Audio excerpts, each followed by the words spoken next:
You know, from time to time here at Critics and at Xscream Podcast, we sometimes get independent films thrown our way. Uh, the girl who cried her eyes out. It's time to talk about it. Let's go.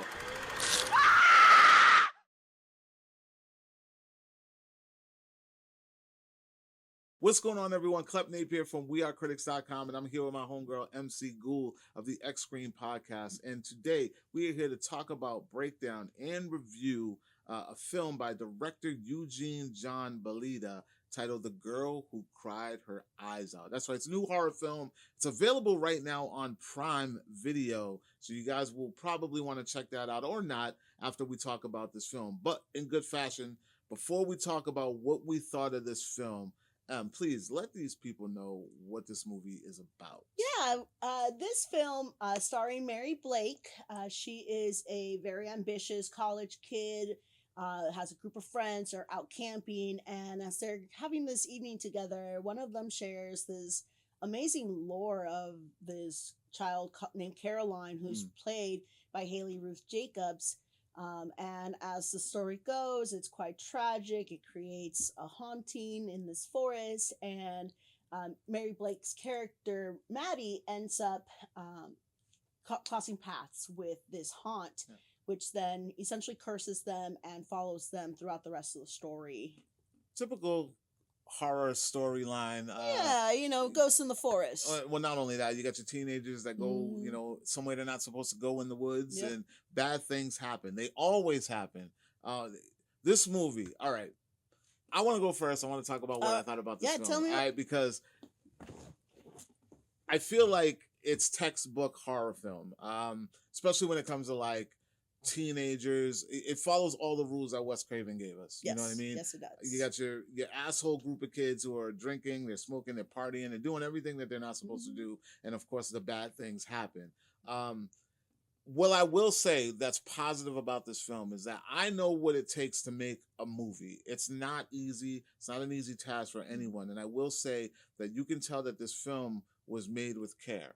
And when I say by that is the camera good quality. I'm pretty sure maybe they might have been using a red. I can't tell what kind of camera it was, but it kind of, to me, it looked like a red. Wasn't a black magic. I'm pretty sure. I could be wrong, but if I am, let me know.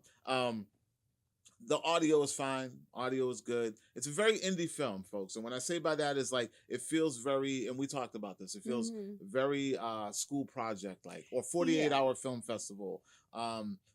Feels like they checked off a lot of boxes that the professor was going to grade them on, and they made sure to cover all their basics. They demonstrated that they could make a movie, carry a storyline, and have it be, very adequate for viewing on streaming or DVD. So, and with that saying, like being a horror film, because a lot of good horror comes from indie. I feel like a lot of some of the best horrors Indeed come from low budget. So you will appreciate the fact that you have something like this that is more grounded, more realistic, in a sense where it might give you the spooks because it feels like this is something that could be in your backyard. And that's like the best things that I could say about this film. Outside of that, I'm not really feeling the story, the lore. It's a little too, I don't know, just a little too bland for me. And the characters aren't likable. But I will say, for me, the great part about this film is the makeup work on the girl who cried her eyes out, Haley. She is so creepy, and when she has her and reveal, also ironically really cute while she does it too. There's nothing cute. No, this girl is completely creepy. No, completely creepy. When I see her on screen, even like the little light jump scares where they have her just popping up, it's enough to kind of make your hair stand up. But when they do reveal her in the most casual sense, like you're not even gonna see it coming. It just happens. You're just like, whoa, what? Like, yeah, it kind of threw me off. So that's all I gotta say about this film. And please let me know, what did you think? And I mean, get as deep as you can, because I feel like I'm just on the surface. Very honestly, if you want to make sure that you're checking your boxes and seeing what new indie storytellers and movie makers are doing, yes, you need to watch it. Okay. Just so you know what's going on, who new players that are coming out, what people's styles are, especially this new director Eugene. We don't really have much content from him, so at the very least, we know that Eugene was challenged with a very, very low budget. This was about $250,000 that they used, which is like for a 90-minute feature with good camera. That's a very tight budget. Yeah. I don't mean to interject or interrupt, but it's shot well. Like, you can't take that away. Like, I would love to see what Eugene can do with a really great script. Yeah, with a really great script. And that's the thing. It's in the writing that we find this lack of love for this film. Because the truth is, I don't love it. I'm not going to hate on it, but I don't love it. Yeah. And I probably won't watch it again because I got my fill. I feel like I took in as much as I could out of this film. But I do look forward to seeing, where these new actors, new director can go from here, because this is really like a great starting point for what someone can do with the tight budget. Very determined to show that they understand how to make a movie, how to tell a story. He's got the works. He's doing it to get to the point where he can really kind of achieve and get to a higher level in his directorial capacity. But the script really, it did not sit well with me. There were so many scenes in which the dialogue was just felt disjointed with what they were arguing about or what the person was looking for under the couch or like how this happened. It just it felt random, and it just felt like they all are pissed off all the time. Like they're just yelling at each other. You said something that was funny. It was like, you've never been so excited to see a group of people get killed. So yeah, when we were talking about this, I kept mentioning that I couldn't find a connection with these characters, and I don't know if it's like the age difference between my life experience and like the age that they're representing. I don't know if it has to do with just the not very good dialogue that was happening, but I couldn't relate, I couldn't connect, and I was excited every time that they kept getting knocked off one by one all the way to the end. It's although at the same time I am a true horror lover, so I do sometimes root for that supernatural edge because it's what brings us to the storyline.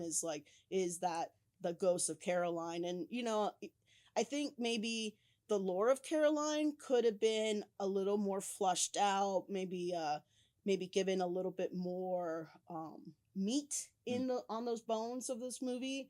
But nonetheless, it is good bones, it is a good premise. It's solid. It is heartbreaking what happens to Caroline that puts her in this position.